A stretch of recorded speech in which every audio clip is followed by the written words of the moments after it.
Rising Pakistan में एक बार फिर आपको खुशामदीद कहेंगे। एक खुसूसी नशिस्त है जो हमने सजाई है और एक ऐसी पाकिस्तानी फनकारा से आपको मिलवाना है कि उन्होंने मतलब दो कश्तियां, एक उधर जाने वाली और एक उधर जाने वाली इकट्ठे, वो कहते हैं दो कश्तियों में पैर नहीं रखना है, लेकिन उन्होंने बड़ी कामयाबी से पैर रखा हुआ। और एक कश्ती का नाम है म्यूजिक और दूसरी कश्ती का नाम है अंग्रेजी अदब एंड लिंग्विस्टिक्स। हमारे साथ मौजूद हैं राहत बानो मुल्तानीकर। राहत, आदाब, गुड मॉर्निंग, अस्सलाम वालेकुम। वालेकुम अस्सलाम जी, आपको भी बहुत आदाब and good morning. Very good morning, very good morning. अच्छा ये बताएं कि ये जो वाकई कभी कभी महसूस होता है कि दो कश्तियों में पैर रखा हुआ है। जी, इंग्लिश लिंग्विस्टिक्स में आपने स्पेशलाइज किया और साथ में म्यूजिक भी। हाँ जी, बिल्कुल होता है। बहुत लोग तो बड़ा कहते हैं, डिस्करेज करते हैं कि ये एक अलग फील्ड है, वो एक अलग, लेकिन मैं ये हमेशा कहती हूँ कि आर्ट्स जो है ना, that is part of your life for everybody. तो आर्ट्स को भी साथ साथ लेके चलना चाहिए। अब आर्ट्स में आपकी आर्टिस्टिक एक्टिविटीज़ में म्यूज़िक भी हो सकता है, डांस भी हो सकता है, ड्रामा भी हो सकता है, पोइट्री भी हो सकती है। तो उसको आप कैसे ज़िंदगी से अलग, फाइन आर्ट्स को तो आप अलग नहीं कर सकते ना। तो अगर आप साथ लेके चलते हैं, ऑल्दो इट्स वेरी टफ, आपको इसके लिए बहुत सारी एनर्जीज चाहिए होती हैं। तो लेकिन ये कि आप साथ लेके उसको चलें तो आई डोंट थिंक कि इसमें कोई हर्ज है। जैसे आप कंपेयरिंग भी करें, साथ कोई जॉब भी कर लें और भी कुछ कर लें, तो आई थिंक कि ये बहुत ज़रूरी है कि दो तीन चीजें होनी चाहिए है ना। और मैं कहता हूँ बड़े खुशकिस्मत होते हैं वो लोग, क्योंकि वो एक ही जिंदगी में दो तीन जिंदगियां जी रहे होते हैं। बिल्कुल, अल्हम्दुलिल्लाह। और फिर ये कि आपका जो पाकिस्तान में हमारा देख लें आर्टिस्टिक, उसमें आपकी ब्रेड एंड बटर अर्न करना बहुत मुश्किल हो जाता है। You can't solely dependent on it. तो उसके लिए बेहतर है कि फिर आप अपना साथ साथ एक और प्रोफेशन भी या कोई ऐसी लाइट सा कुछ और भी साथ साथ जारी रहे तो बेहतर है वो आपके लिए। आपको जब तमगा इम्तियाज मिला, व्हाट वाज दैट मोमेंट? सच्ची बात है तौसीक, मुझे तो पता ही नहीं था तमगा इम्तियाज़ क्या होता है उस वक्त। तो मुझे प्राइड ऑफ परफॉर्मेंस का पता था, बाकी but I was very very happy. और मैंने कहा पता नहीं, I don't deserve it, but ये जो मेरा अवार्ड है ये मेरे साउथ पंजाब को और मेरे तमाम जितनी ख़वातीन उन सब के लिए। हाँ जी। अच्छा जी, अब जो आप, मैं थोड़ा सा आपका जो इंग्लिश लिंग्विस्टिक्स के अंदर आपकी स्पेशलाइजेशन और इस वक्त इस वक्त आप यू आर असिस्टेंट प्रोफेसर, आप इसको पढ़ा रही हैं, एसोसिएट प्रोफेसर, माशाल्लाह। सो अब प्रोफेसर साहिबा क्लास में पढ़ा रही है, तो प्रोफेसर साहिबा क्लास में पढ़ाते पढ़ाते तो फिर वो बच्चियां, लड़कियां कुछ ऐसे कहती हैं कि हाँ मैम आज जरा थोड़ा सा कुछ सुना दो। बहुत दफ़ा कहती हैं। और अगर टीवी पे नज़र आ जाऊँ ना, अगर वैसे मैं कम ही आती हूँ, मैं पाकिस्तान टेलीविज़न को ज़्यादा प्रेफर करती हूँ ऑन अदर चैनल्स। तो मैं टीवी पे अगर मुझे देख लें वो या यूट्यूब पे देख लें तो वो फिर मुझे कहती है हाँ मिस, हमें तो पता ही नहीं था कि आप सिंगर भी हैं। और फिर कभी वो कहती है क्लास में मिस गाना सुना दे, तो वो ऑब्वियसली एक माहौल नहीं होता वो। हाँ, अगर कोई फंक्शंस हो तो फिर तो मैं, जैसे इकबाल डे है या 14 अगस्त है या कॉलेज के हॉल्स में कोई बड़े फंक्शन, तो उसकी मुताबिकत से मुझे मेरी प्रिंसिपल ज़रूर इन्वॉल्व करती हैं, तब मैं फिर सुना देती। फिर बच्चे खुश होते हैं कि मिस आपकी आवाज़ बहुत अच्छी है, हमने आपको टीवी पे देखा। और मतलब दे आर हैप्पी ना, दे फील प्राउड के यार हम पढ़ तो अंग्रेजी रहे हैं लेकिन म्यूजिक। अच्छा, लेकिन वो क्लास में तो ज़ाहिर है क्लास का डेकोरम भी होता है ना आपको। एब्सोल्युटली। लेकिन यहाँ तो आई एम स्ट्रिक्ट टीचर थोड़ी सी। यहाँ पे वो सीन नहीं है, यहाँ पे तो आप कुछ इनायत हो क्या इस वक्त?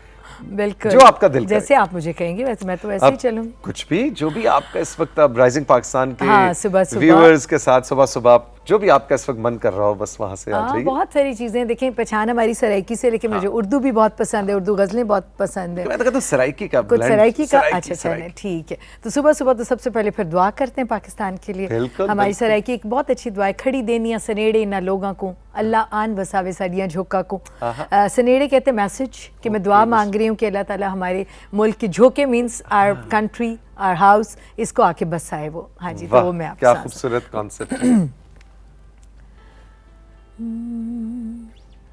खड़ी रेंदी हसनेड़े ना लोकां को, खड़ी रेंदी हसनेड़े ना लोकां को, अल्लाह वसावे सारिया झोंका को, हो अल्लाह वसावे सारिया झोंका को, खड़ी रेंदी हाँ।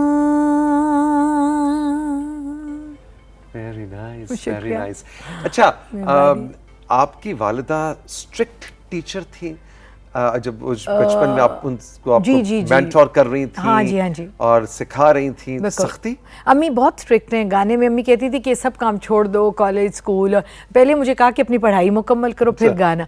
फिर जब सीखने बैठो तो थोड़ा ज़ाहिर है सख्ती करती, बस एक आंख देखी और थोड़ा सा डांटा कि ये क्या सुर लगा, और उसी वक्त मैंने रोना शुरू कर देना। फिर 2 दिन कमरे में घुसना ही नहीं। वो एक ऑब्वियसली, क्योंकि वो अम्मी ज़रा थोड़ी बेसिकली एज अ मदर काफ़ी स्ट्रिक्ट है, बट आप सब लोगों के साथ एक्स्ट्रा पोलाइट, एक्स्ट्रा काइंड, हमारे साथ वो काफ़ी स्ट्रिक्ट है। और आई थिंक कि उनकी ये जो स्ट्रिक्टनेस है, इसी ने ही हमारी पर्सनालिटीज़ के अंदर बैलेंस डाला है उनके बच्चों के अंदर। हाँ। लेकिन देखिए, आपने अब जब कह रही तो मैं अब ऑब्वियसली सुरैया साहबा के साथ हाँ जी। मैंने बहुत काम भी किया, कॉन्सर्ट्स भी और उनके इंटरव्यूज भी। तो आप कह रही हैं स्ट्रिक्ट, तो मुझे वैसे वो ज़हन में बिल्कुल है ना, वो ब्रांड नहीं बन सक रहा मेरे से। कहते हैं हम गुस्सा तो अम्मी के करीब नहीं ना, बाहर के लोग, लेकिन वी नो कि she is very strict as a person with her kids, polite also but very strict, firm.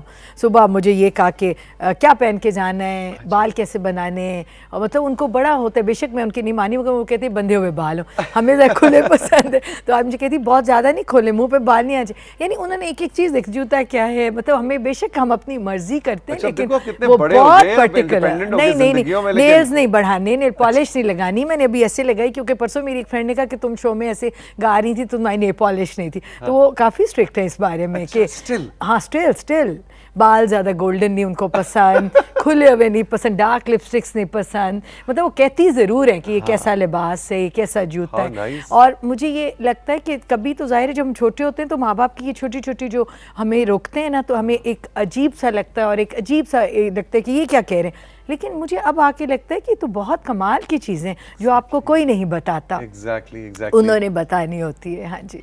अच्छा राहत, आपका जो अंदाज गायकी का सुरैया मुल्तानिकर साहिबा का वो बिल्कुल जुदा था, और मेरा ख्याल है जब वो हिट हुई तो उसकी एक वजह ये भी थी कि उनका कोई unique style, because she did classical from her early childhood. तो क्लासिकल का इतना पक्का गाना, ख्याल अस्ताई, फिर बाद में वो काफ़ी और गज़ल की तरफ आई। तो माशाल्लाह, और उनका बिल्कुल यूनिक वॉइस और यूनिक स्टाइल ऑफ सिंगिंग है। अच्छा, आप बाय चॉइस म्यूजिक में आई थी? मुझे लगता है कि कुछ अम्मा की नहीं बाय चॉइस, पक्की बात है, बाय चॉइस, क्योंकि अम्मी ने बचपन से तरबियत नहीं दी उनके बच्चे अपनी पढ़ाइयाँ करें, क्योंकि बहुत मुश्किल फील्ड है। और वो कहती हैं हमने बहुत इसमें मतलब सीखने में भी हमने कष्ट काटे हैं। और फिर उस ज़माने में गायक वही बनता था जो सीख कर आता था, आज की तरह नहीं कि किसी का गाना पकड़ लें और गायक बन जाएं और हिट हो जाएं, या वो काम नहीं था। तो कहते हैं हमने बड़ी मुश्किलात देखी, तुम्हारे बच्चे ना देखें, अपनी जॉब्स करें, अपने प्रोफेशंस करें। और अम्मी को ये बड़ा शौक है कि बच्चे हाईली एजुकेटेड हो, तो उस तरह उनका ये था कि गाने की तरफ आ गए तो फिर ये भी एक फुल टाइम काम है, ये पूरी तालीम है। गाना एक पूरी तालीम है, ऐसे नहीं है कि बस आपने किसी का गाना गा दिया, नेचुरली अच्छी आवाज़ हो। तो कहती ये भी पूरी तालीम है, वो भी दुनिया की भी हासिल कर लें, फिर उसके बाद इस पे कंसंट्रेट करें। आजकल जिस तरह से म्यूजिक बन रहा है और उसके मार्केटिंग साइड, उसकी बिजनेस साइड, वो पूरे एक प्रोडक्ट है जिसको आपने वो लॉन्च करना है। एब्सोल्युटली। तो आप इस सारे कॉन्सेप्ट ऑफ म्यूजिक से कंफर्टेबल हैं? जी हूँ, क्योंकि देखें तौसीक ये होता है कि टाइम बाय टाइम उसके साथ हमें चलना चाहिए। ये नहीं कि आप पीछे बैकवर्ड हो जाए। अब दुनिया भर में ये चीज़ें चल रही है, मशीन्स आ गई, कंप्यूटराइज्ड हो गया म्यूज़िक। तो आई डोंट थिंक कि इसमें कोई वो लोग फिर पीछे रह जाएंगे जो इसके साथ नहीं चलेंगे। अब आप आजकल देख लें कि शौकिया फनकार जिनका म्यूज़िकल बैकग्राउंड भी नहीं है, जिनको कोई नो हाउ भी नहीं, वो भी इतना they are earning in millions. तो अब जो बड़े आर्टिस्ट हैं वो थाउजेंड्स भी नहीं कमा रहे। तो I think so it's good कि आप वक्त के साथ चलें, चलना भी चाहिए, चलना चाहिए। अच्छा कंफर्टेबल मैं इसमें नहीं हूँ कि ये जो लोगों के गाने लोग गाते हैं ना, अच्छा, और अपना कर लेते हैं उसको, फिर बताएं ज़रूर कि ये तौसीक का गाना मैं गा रही हूँ, या मैं ये फ़लाँ का गा रही हूँ, या मैडम साहिबा की चीज़ें गा रहा हूँ या गा रही हूँ। तो मुझे ये होता है कि आप बताएं, मेंशन करें, क्रेडिट उनको जाना चाहिए। बेशक आप उसको मॉडर्नाइज कर लें, I don't think there is any harm in it, but ये कि आप क्रेडिट उनको दें ओरिजिनल, और आने वाली नस्लों को ये ना पता कि जी ये गाना तौसीक ने गाया जबकि गाया वो किसी और ने हो। देखिए ना, ये चीज़ जो चल रही है, और ये मुझे थोड़ा सा बहुत अनईजी करती है, क्योंकि हमने उन लोगों को ओरिजिनल सुना हुआ है। जी, सुनने में किस तरह का म्यूजिक आजकल सुन रही है? हर सुरीला म्यूजिक अच्छा लगता है, हर सुरीला।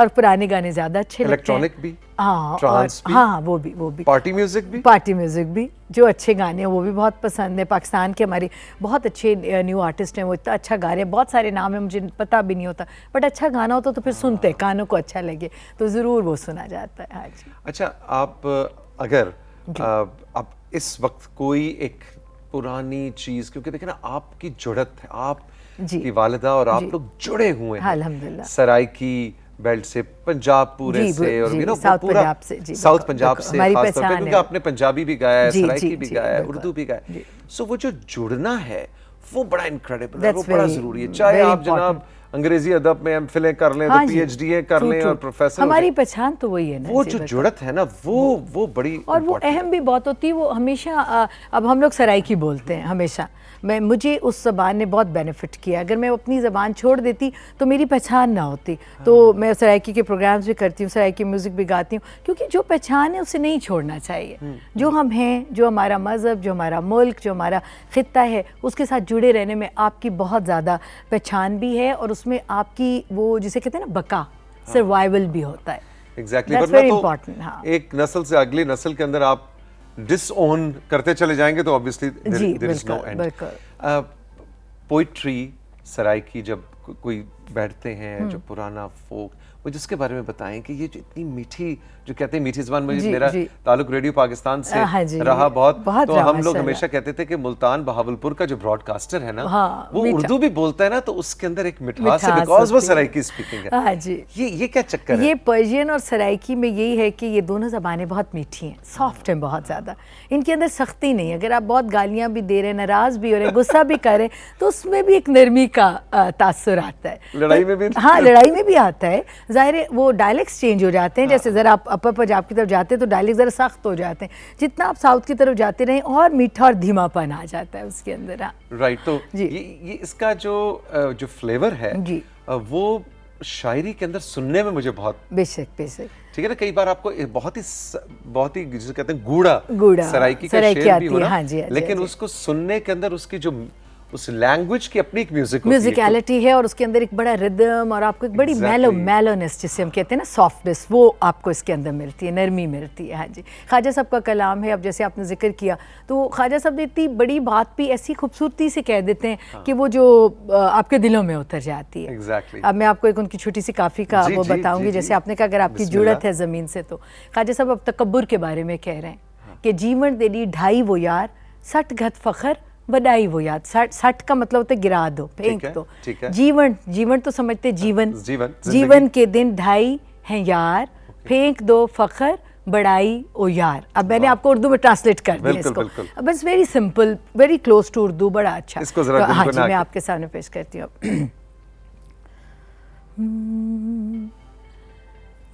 जीवन दे निढाए वो यार, जीवन दे निढाए वो यार, 60 घत फखर वनाए वो यार, जीवन दे निढाए वो यार। वाह वाह वाह, इस कदर खूबसूरत, उसके अंदर ना एक जोन में ले जाती है आपको। बिल्कुल, ख्याल भी शायरी का जी, लेकिन जो उसके अंदर म्यूजिकलिटी है। हाँ जी, बाद में आप देखिए बहुत सारे गानों में ढाई का हुआ है कि जिंदगी 2.5 दिन की है, जवानी 2.5 दिन की। ये ख्वाजा साहब ने एक सदी पहले ये वर्ड यूज किया कि जिंदगी के दिन 2.5 हैं। लोग कहते हैं ना 2 दिन है, 4 दिन है, तो यहाँ एक 2.5 का खूबसूरत सा वो आया, ब्यूटीफुल। हाँ जी जी, राहत हमारे साथ मौजूद है राइजिंग पाकिस्तान में। एक छोटा सा ब्रेक लेंगे और ब्रेक के बाद गपशप जारी रखेंगे।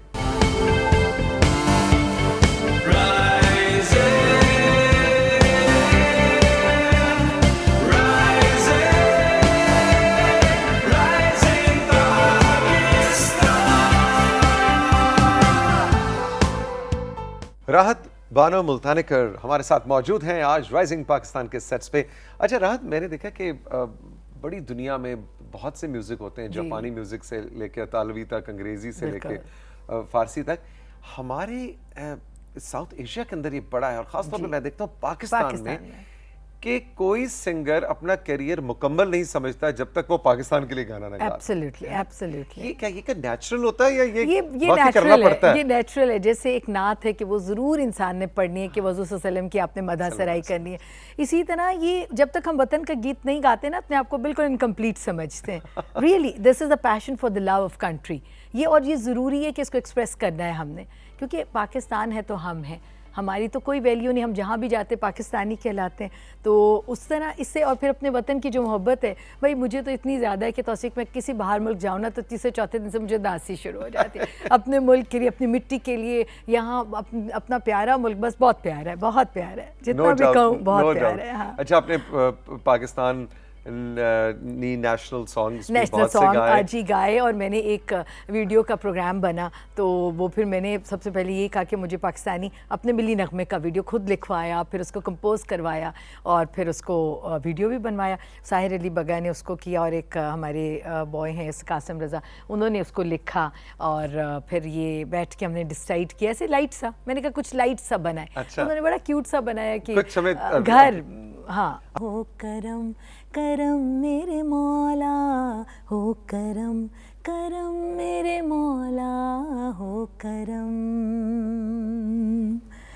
जब तक रहे ये दुनिया, जब तक रहे ये जहां, ये ज़मीं हो मेरा आशियाँ, सर पे हो ये आसमां, मेरी धरती मेरा घर है, मेरे घर पे हरदम मेरे मालिक सदा ऊंचा रहे मेरा ये परचम।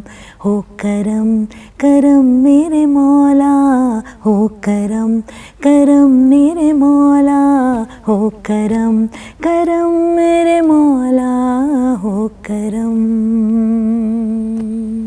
वाह जी वाह, वाह जी वाह, मजेदार। अच्छा राहत, ये बताएं कि जो बड़ा मतलब बड़े शोरा का कलाम जी, गाना भी मुझे याद है, जैसे आपकी वालिदा हैं या इकबाल बानो या मैडम नूरजहां, हमने सुना है कि इतनी मेहनत करते थे कि भाई तलफ़्फ़ुज़ की गलती ना हो जाए। इकबाल को गाना है या गालिब को गाना है या मीर को गाना है, दाग देलवी को गाना है, किसी भी बड़े ज़ौक़ को गाना है, किसी भी बड़े उस्ताद को, तो उसके लिए अम्मी कहती हैं बाकायदा रेडियो पाकिस्तान में, क्योंकि उनका तो स्टार्ट रेडियो पाकिस्तान 1956 से हुआ, तो कहते हैं एक शोबा होता था जो आपको तलफ़्फ़ुज़ सिखाता था उर्दू का। और अम्मी कहती जो कि मेरा मुल्तान से ताल्लुक़ था, लेकिन अम्मी के उस्ताद भी दिल्ली घराने के थे, उर्दू स्पीकिंग थे। तो अम्मी कहती है मुझे उनसे भी सारा ज़ाहिर है जो गाना सीखा क्लासिकल में, ख्याल वगैरह वो उर्दू में होते हैं। साड़ी बांधना भी उन्होंने बताया कि ऐसे साड़ी को बांधना है जो तो, और एक्सेंट्स भी, तलफ़्फ़ुज़ भी वो सिखाते थे। कहते कुछ गलत बोलो तो रेडियो पे हमारी इतनी तस्हीह होती थी कि दोबारा रिकॉर्डिंग करे अगर जरा भी कोई गलती कहीं। हालांकि गायकी अगर दुरुस्त है भी, लेकिन तलफ़्फ़ुज़ बहुत अहमियत थी, बहुत उसको अहमियत थी। अच्छा, आपने भी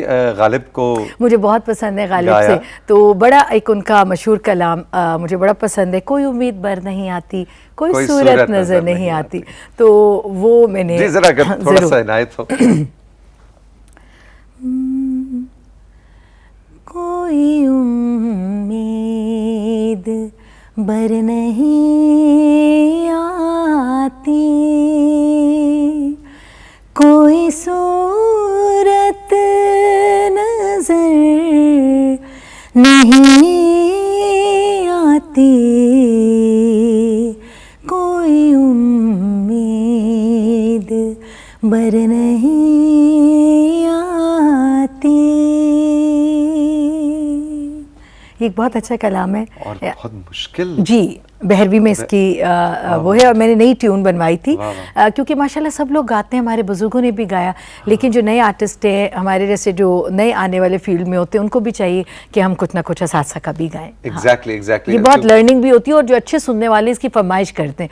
मैंने जब नया नया गाना शुरू किया, मैं कराची गई, मुझे बुलाया उन्होंने, तो वहाँ मुझे लोगों ने कहा कि आप गालिब की कोई चीज़ सुनाएं, तो उस वक्त मुझे नहीं आती थी, एक अम्मी की थी, तो कहने कि नहीं अम्मी का नहीं अपना।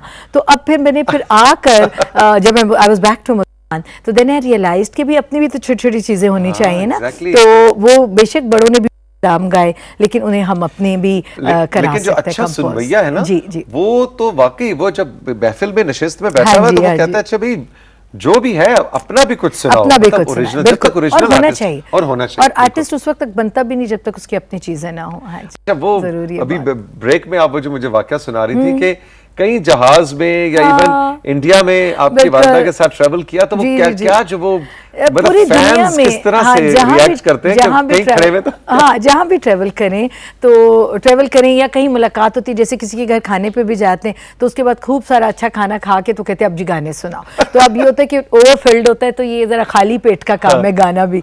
तो लोगों जहाज की क्यू में खड़े हुए तो जहाज में खड़े तो उन्होंने एक दफा हमें कहा क्यू में कि वो अम्मी को जाहिर है माशाल्लाह सारी दुनिया जानती है, उस वक्त शुक्र है ये सेल्फी नहीं थी। तो अब तो ये होता है ना कि लोग आपके साथ पिक्चर्स बनाना शुरू कर देते, तो उन्होंने फौरन कहा कि सोरिया जी एक बोल। अब आप क्यों में लाइन में हैं। अच्छा, इसी तरह हम ट्रेन में गए, पाकिस्तान की ट्रेन में बैठे या फिर किसी बाहर मुल्क में, तो वहाँ अगर कोई पहचान ले तो एक बोल सुना दें।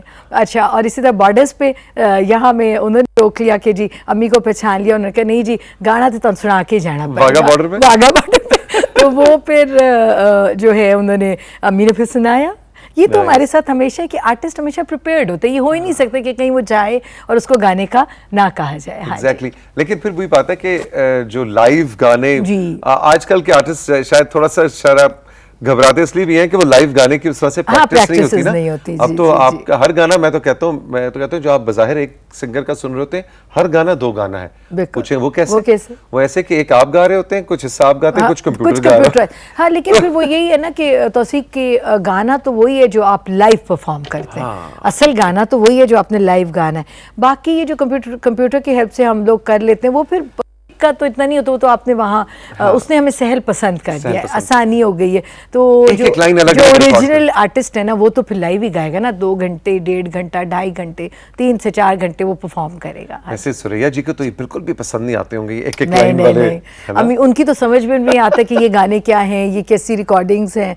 तो एनीवे उनको तो वही पसंद है, वो जोरदार गाना जिसे कहते हैं, क्लासिकल वाला तो जोरदार गाना है ना। हाँ जी राहत, थैंक यू सो मच, बहुत मजा आया। और राहत को मैंने सरप्राइज किया क्योंकि ये कहती है कि अच्छा मुझे नहीं, मेरा तो ख्याल था सिर्फ हम टॉक खेलेंगे, गप्पे लगाएंगे। गाना तो थैंक यू सो मच, आपने हल्का हल्का वही देखे वो वाघा बॉर्डर वाला जो वाकया या जहाज की क्यू में खड़े होने वाला, वही काम इधर भी है। वही हर जगह यही होता है, हर जगह यही।